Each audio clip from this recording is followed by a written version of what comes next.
When I drew nigh the Nameless City, I knew it was accursed. I was traveling in a parched and terrible valley under the moon, and afar I saw it protruding uncannily above the sands, as parts of a corpse may protrude from an ill-made grave. Fear spoke from the age-worn stones of this hoary survivor of the deluge, this great-grandfather of the eldest pyramid. And a viewless aura repelled me and bade me retreat from antique and sinister secrets that no man should see, and no man else had dared to see. Remote in the desert of Araby lies the Nameless City, crumbling and inarticulate, its low walls nearly hidden by the sands of uncounted ages. It must have been thus before the first stones of Memphis were laid, and while the bricks of Babylon were yet unbaked. There is no legend so old as to give it a name, or to recall that it was ever alive, but it is told of in whispers around campfires, and muttered about by grand dams in the tents of sheiks, so that all the tribes shun it without wholly knowing why. It was of this place that Abdul al-Zared, the mad poet, dreamed of the night before he sang his unexplained couplet. That is dead which can eternal lie, though with strange aeons death may die. I should have known that the Arabs had good reason for shunning the Nameless City. The city told of in strange tales but seen by no living man, yet I defied them, and went into the untrodden waste with my camel. I alone have seen it, and that is why no other face bears such hideous lines of fear as mine. Why no other man shivers so horribly when the night wind rattles the windows. When I came upon it in the ghastly stillness of an unending sleep, it looked at me, chilly, from the rays of a cold moon amidst the desert's heat. And as I returned its look, I forgot my triumph at finding it, and stopped still with my camel to wait for the dawn. For hours I waited, till the east grew grey and the stars faded, and the grey turned to roseate light edged with gold.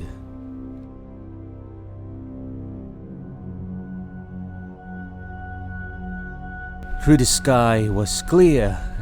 I heard a moaning, and saw a storm of sand stirring among the antique stones, though the sky was clear and the vast reaches of desert still.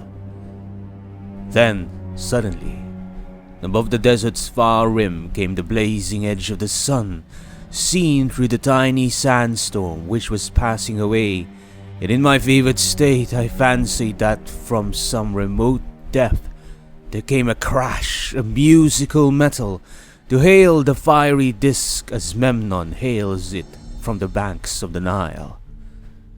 My ears rang, and my imagination seethed, as I led my camel slowly across the sand to that unvocal place, that place which I alone of living men had seen. In and out amongst the shapeless foundations of houses and places I wandered, finding never a carving or inscription to tell of these men, if men they were, who built this city and dwelt therein so long ago. The antiquity of the spot was unwholesome, and I longed to encounter some sign or device to prove that the city was indeed fashioned by mankind. There were certain proportions and dimensions in the ruins which I did not like. I had windmilled many tools, and dug much within the walls of the obliterated edifices, but progress was slow, and nothing significant was revealed. When night and the moon returned, I felt the chill wind which brought new fear, so that I did not dare to remain in the city. And as I went outside the antique walls to sleep, a small, sighing sandstorm gathered behind me, blowing over the grey stones though the moon was bright, and most of the desert still. I awakened just at dawn from a pageant of horrible dreams, my ears ringing as from some metallic peal. I saw the sun peering redly through the last gusts of a little sandstorm that hovered over the Nameless City and marked the quietness of the rest of the landscape. Once more I ventured within those brooding ruins that swelled beneath the sand like an ogre under a coverlet, and again dug vainly for relics of the forgotten race. At noon I rested, and in the afternoon I spent much time tracing the walls and bygone streets and the outlines of the nearly vanished buildings. I saw that the city had been mighty indeed, and wondered at the sources of its greatness. To myself I pictured all the splendors of an age so distant that Chaldea could not recall it, and thought of Sarnath the Doomed that stood in the land of Manar when mankind was young, and of Ib that was carven of grey stone before mankind existed. All at once I came upon a place where the bedrock rose stark through the sand and formed a low cliff, and here I saw with joy what seemed to promise further traces of the antediluvian people. Hewn rudely on the face of the cliff were the unmistakable facades of several small, squat rock houses or temples, whose interiors might preserve many secrets of ages too remote for calculation. The sandstorms had long effaced any carvings which may have been outside. Very low and sand-choked were all the dark apertures near me, but I cleared one with my spade and crawled through it, carrying a torch to reveal whatever mysteries it might hold. When I was inside, I saw that the cavern was indeed a temple, and beheld plain signs of the race that had lived and worshipped before the desert was a desert.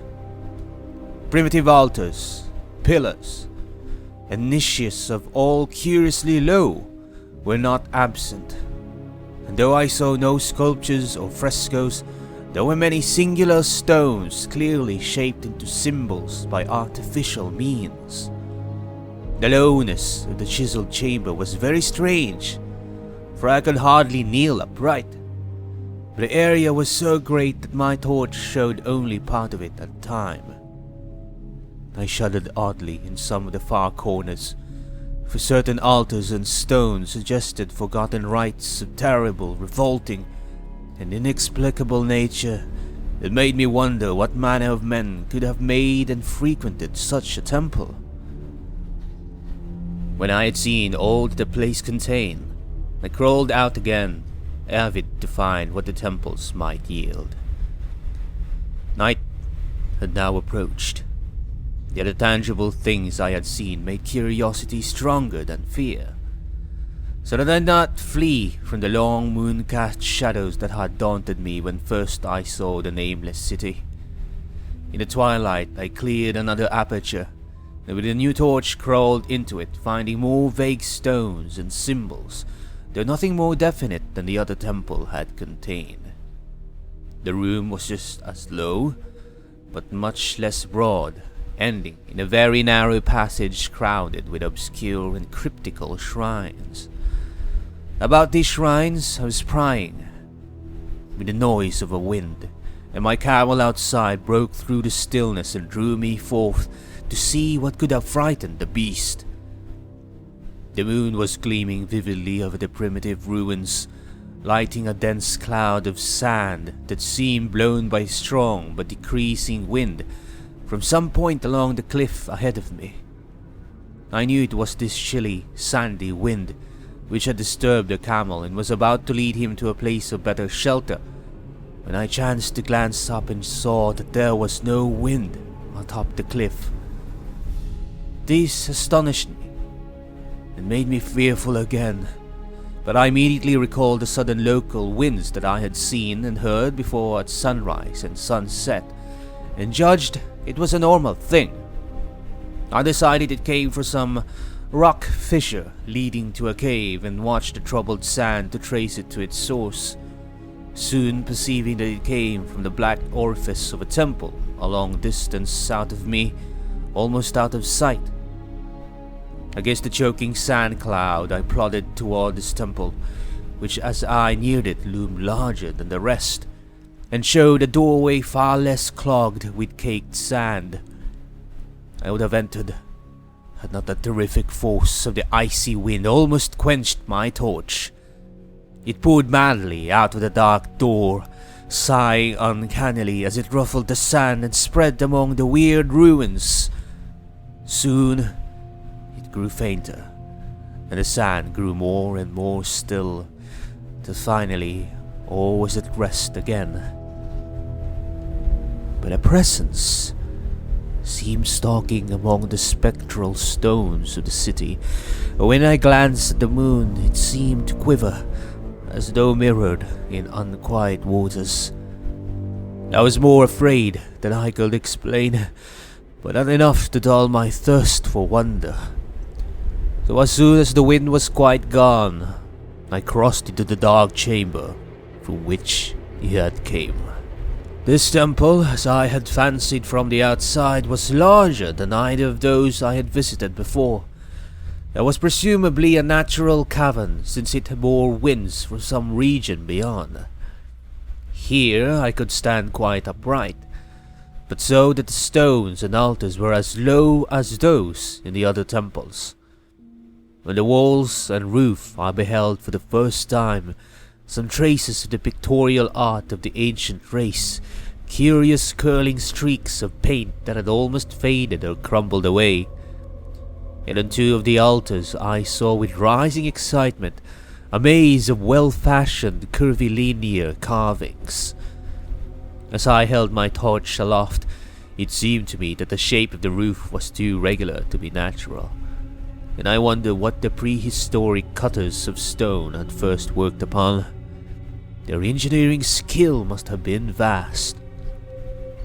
Then, a brighter flare of the fantastic flame showed that form which I had been seeking, the opening to those remoter abysses whence the sudden wind had blown, and I grew faint when I saw that it was a small and plainly artificial door chiseled in the solid rock. I thrust my torch within, beholding a black tunnel with a roof arching low over a rough flight of very small, numerous, and steeply descending steps. I shall always see those steps in my dreams, for I came to learn what they meant. At the time, I hardly knew whether to call them steps or mere footholds in a precipitous descent. My mind was whirling with mad thoughts, and the words and warnings of Arab prophets seemed to float across the desert from the land that men know to the nameless city that men dare not know.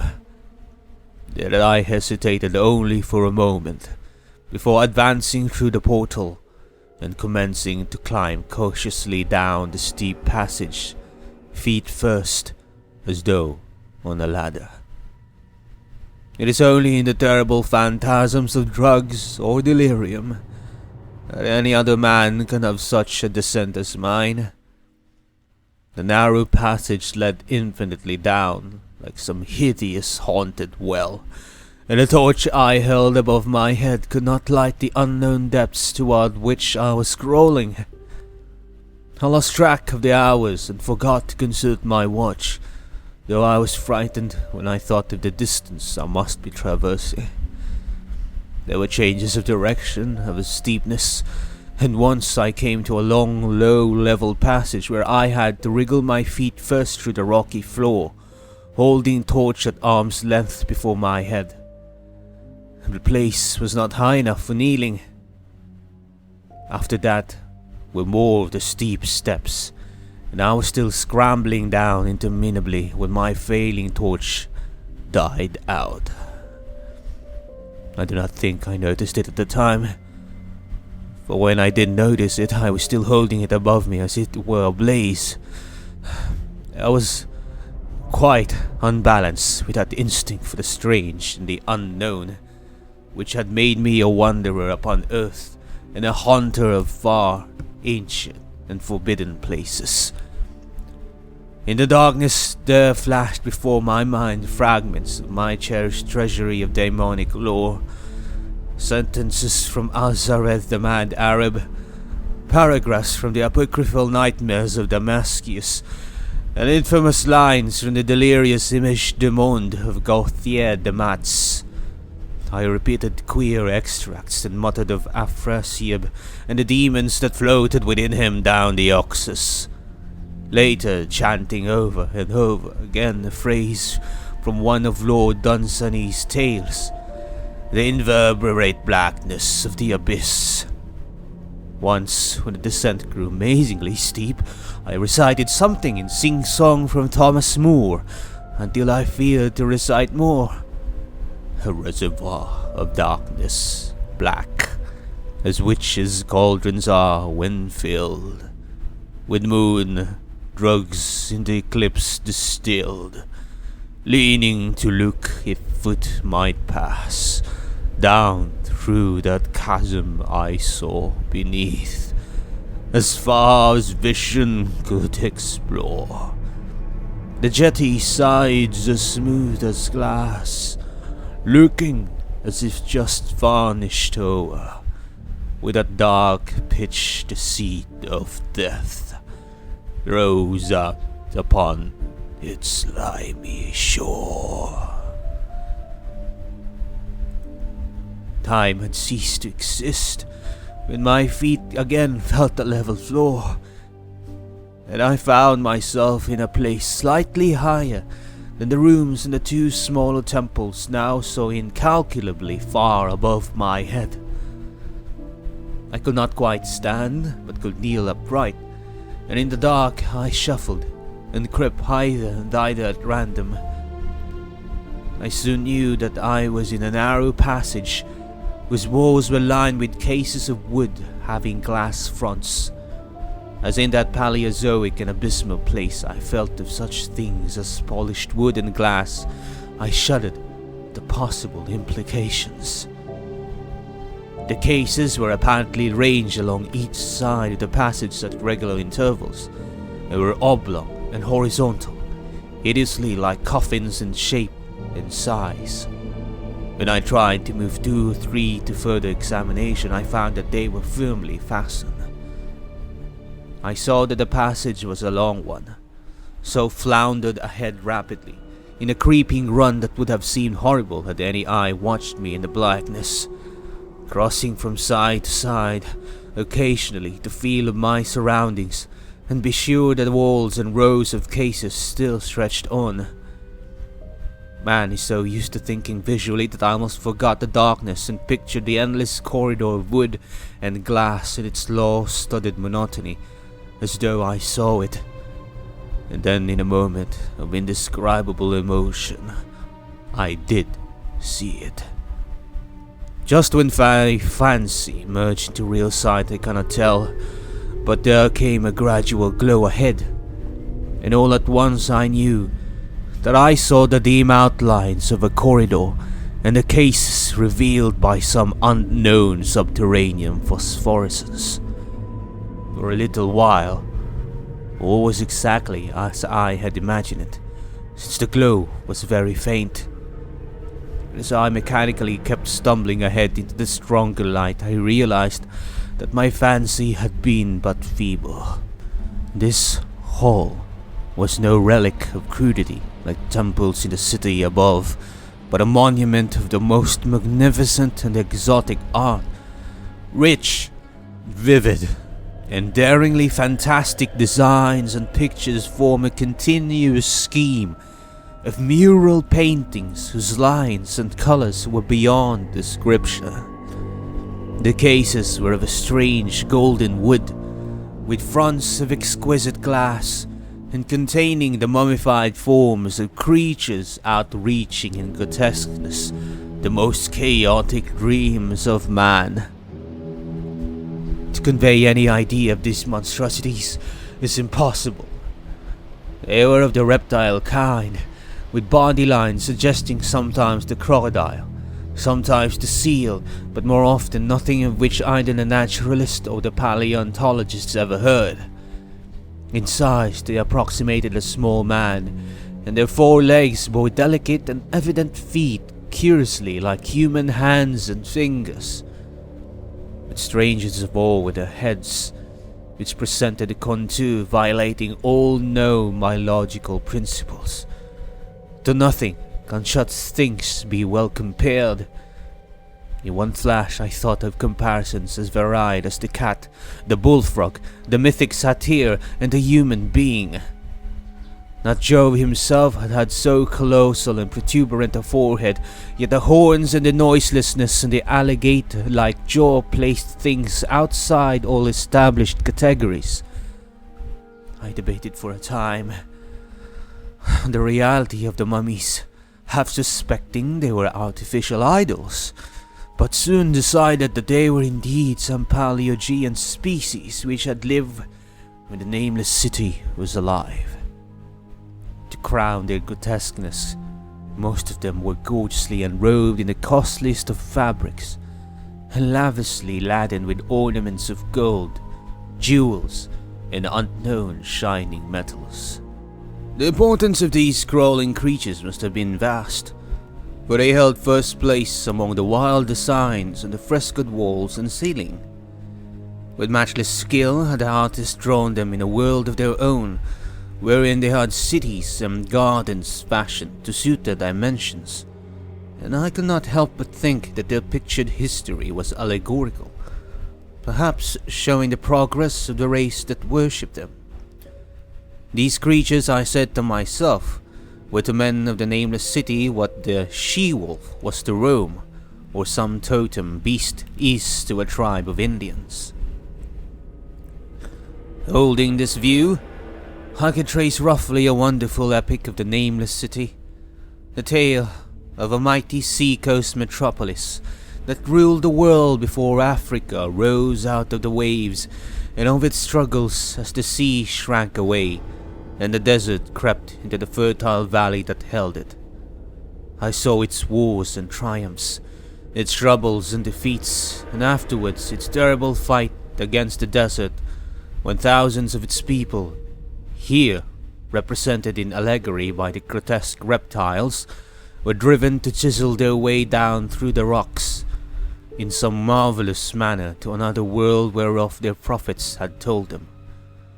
It was all vividly weird and realistic, and its connection with the awesome descent I had made was unmistakable. I even recognized the passages. As I crept along the corridor toward the brighter light, I saw later stages of the painted epic. The leave-taking of the race that had dwelt in the Nameless City and the valley around for 10 million years.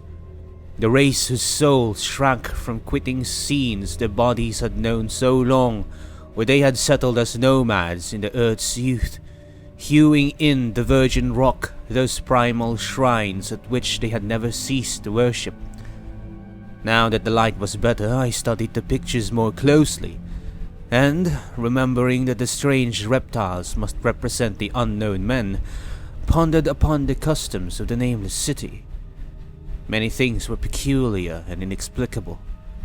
The civilization, which included the written alphabet, had seemingly risen to a higher order than those immeasurably later civilizations of Egypt and Chaldea, yet there were curious omissions.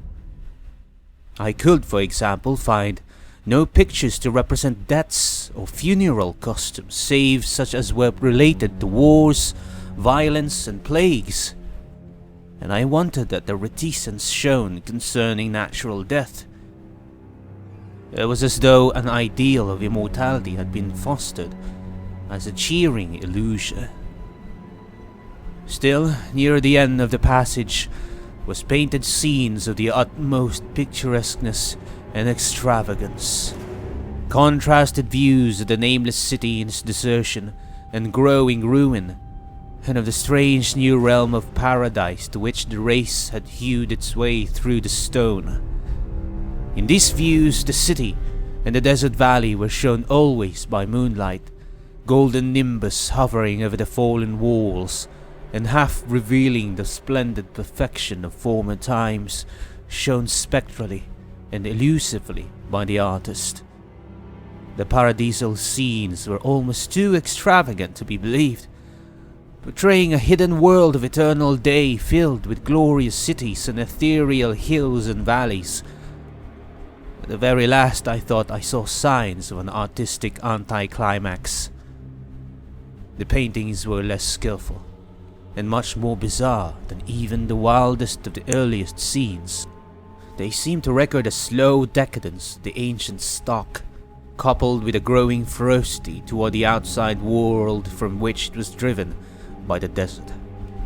The forms of the people, always represented by the sacred reptiles, appeared to be gradually wasting away, though the spirit as shown hovering above the ruins by moonlight gained in proportion. Emaciated priests, displayed as reptiles in ornate robes, cursed the upper air and all who breathed it, and one terrible final scene showed a primitive-looking man, perhaps a pioneer of ancient Irem, the city of pillars, torn to pieces by members of the elder race. I remembered how the Arabs feared the Nameless City, and was glad that beyond this place the grey walls and ceiling were bare. As I viewed the pageant mural history, I had approached very closely to the end of the low sealed hall. I was aware of a gate through which came all of the illuminating phosphorescence. Creeping up to it, I cried aloud in transcendent amazement at what lay beyond. For instead of other and brighter chambers, there was only an illimitable void of uniform radiance, such one might fancy when gazing down from the peak of Mount Everest upon a sea of sunlit mist. Behind me was a passage so cramped that I could not stand upright in it. Before me was an infinity of subterranean effulgence. Reaching down from the passage into the abyss was the head of a steep flight of steps. Small numerous steps like those of black passages I had traversed. But after a few feet, the glowing vapors concealed everything. Swung back open against the left-hand wall of the passage was a massive door of brass, incredibly thick and decorated with fantastic bas-reliefs, which could, if closed shut, the whole inner world of light away from the vaults of passages of rock. I looked at the steps, and for the moment dared not try them. I touched the open brass door and could not move it. Then I sank prone to the stone floor, my mind aflame with prodigious reflections which not even a death-like exhaustion could banish. As I lay still, with closed eyes free to ponder, many things I had lightly noted in the frescoes came back to me with new and terrible significance. Scenes representing the Nameless City in its heyday, the vegetations of the valley around it, and the distant lands with which its merchants traded. The allegory of the crawling creatures puzzled me by its universal prominence, and I wondered that it would be so closely followed in a pictured history of such importance. In the frescoes, the Nameless City had been shown in proportions fitted to the reptiles.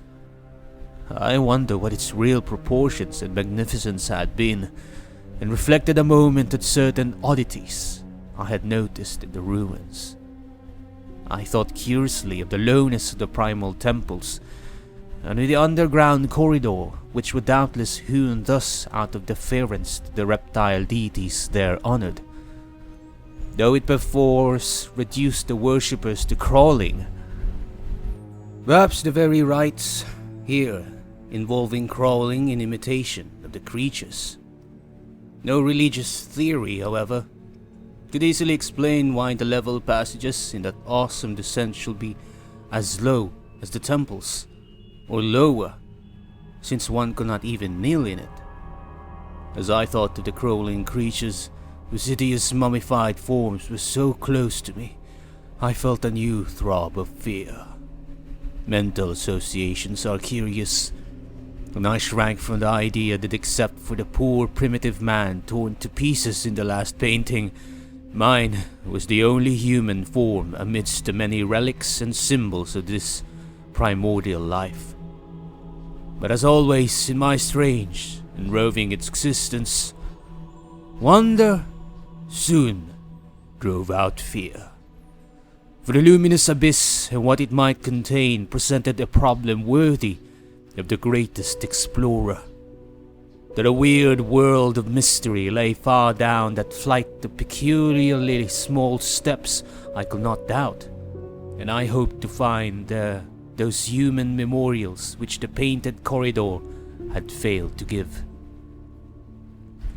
The frescoes had pictured unbelievable cities and valleys in this lower realm, and my fancy dwelt on the rich and colossal ruins that awaited me.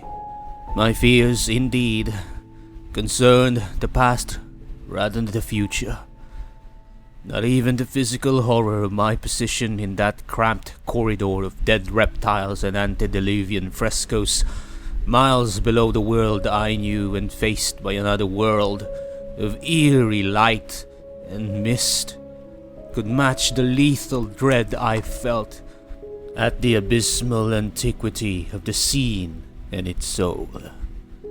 An ancientness so vast that measurement is feeble seemed to leer down from the primal stones and rock-hewn temples of the Nameless City, while the very latest of the astounding maps in the fresco showed oceans and continents that man has forgotten, with only here and there some vaguely familiar outlines. Or what could have happened in the geological ages since the painting ceased and the death-hating race resentfully succumbed to decay, no man might say. Life had once teemed in these caverns and in the luminous realm beyond. Now I was alone with vivid relics, and I trembled to think of the countless ages through which these relics had kept a silent, deserted vigil. Suddenly, there came another burst of that acute fear which had intermittently seized me ever since I first saw the terrible valley and the Nameless City under a cold moon, and despite my exhaustion, I found myself starting frantically to a sitting posture and gazing back along the black corridor toward the tunnels that rose to the outer world. My sensations were like those which had made me shun the Nameless City at night, and were as inexplicable as they were poignant. In another moment, however, I received a still greater shock in the form of a definite sound, the first of which had broken the utter silence of these tomb-like depths. It was a deep, low moaning, as of a distant throng of condemned spirits, and came from the direction in which I was staring.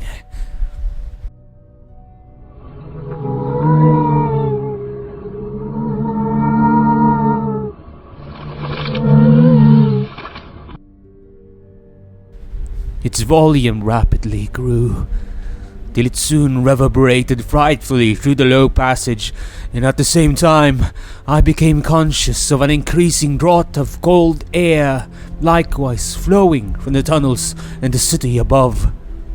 The touch of this air seemed to restore my balance, for I instantly recalled the sudden gusts which had risen around the mouth of the abyss each sunset and sunrise, one of which had indeed revealed the hidden tunnels to me.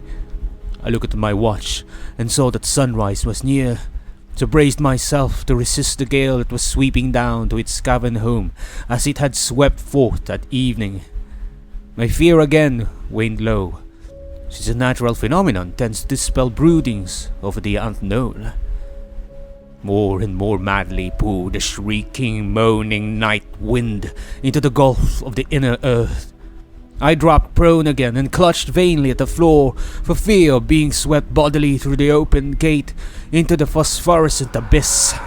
Such fury I had not expected, and as I grew aware of an actual slipping of my form toward the abyss, I was beset by 1,000 new terrors of apprehension and imagination. The malignancy of the blast awakened incredible fancies.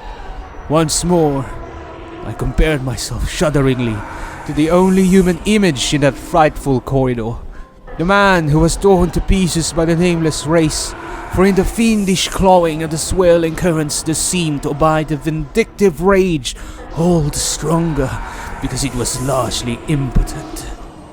I think I screamed frantically near the last. I was almost mad, but if I didn't so, my cries were lost in the hell-born babble of the howling wind wraiths. I tried to crawl against the murderous invisible torrent, but I could not even hold my own, as I was pushed slowly and inexorably toward the unknown world. Finally, reason must have wholly snapped, for I fell to babbling over and over that inexplicable couplet of the mad Arab Al-Zared, who dreamed of the Nameless City, which goes, "That is not dead which can eternal lie, and with strange aeons even death may die." Only the grim brooding desert gods knew what really took place. What indescribable struggles and scrambles in the dark I endured, or what Abaddon guided me back to life, where I must always remember and shiver in the night wind till oblivion, or worse, claims me.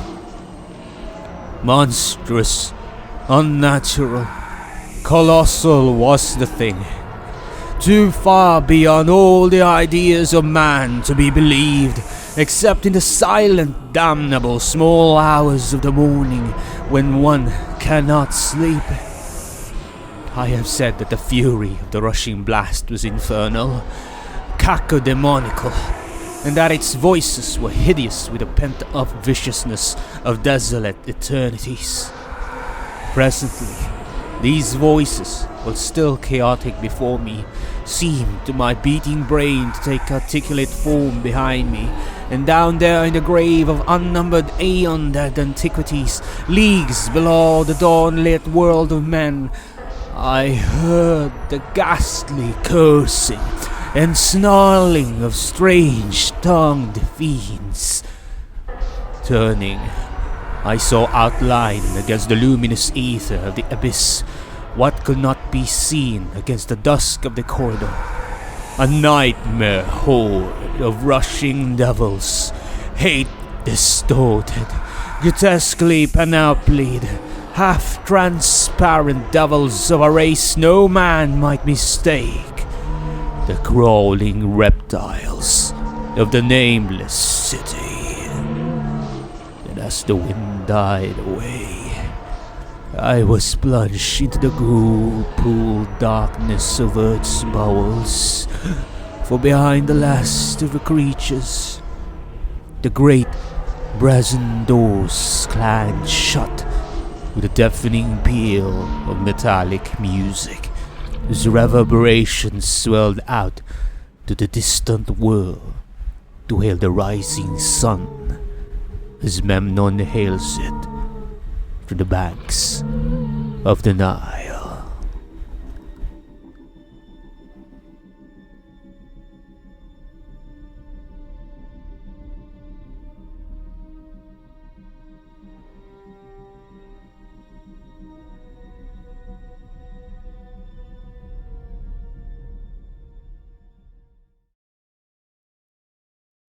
Within the crumbling ruins of an ancient civilization, Lovecraft masterfully weaves a narrative that awakens our deepest fears and tantalizes our curiosity. We are transported to an ageless city, shrouded in a veil of secrecy, its very name erased from memory. As we accompany the unnamed protagonist through its winding streets and shadowy corridors, we become aware of an omnipresent dread that permeates the air, whispering ancient tales of long-forgotten horrors. As we reach the climax of this eerie odyssey, Lovecraft's final stroke leaves us with a lingering sense of unease. The revelations that unfold within the Nameless City leaves us both disturbed and exhilarated, reminding us that sometimes the most terrifying horrors lie not in the monsters themselves, but in the echoes they awaken within us. In closing, the Nameless City stands a testament to H.P. Lovecraft's unrivaled ability to tap into the darkest corners of our imagination. It is a story that lingers long after we turn the final page, a chilling reminder that the boundaries of our understanding are finite, and that the forbidden knowledge we seek may come at an unimaginable cost. So dear listeners, as we bid farewell to this haunting tale, let us carry its whispered secrets within us, a constant reminder of the fragility of our existence and the terrors that may lie just beyond the veil of the unknown. For in the shadowy recesses of our minds, the Nameless City shall forever dwell, an enigma to challenge the bravest among us, and a testament to the enduring power of H.P. Lovecraft's indelible literary legacy. I am as always Mordecai, the Solemn Bard. Thank you for listening, and please do like, subscribe, and share our videos. Until next time, goodbye.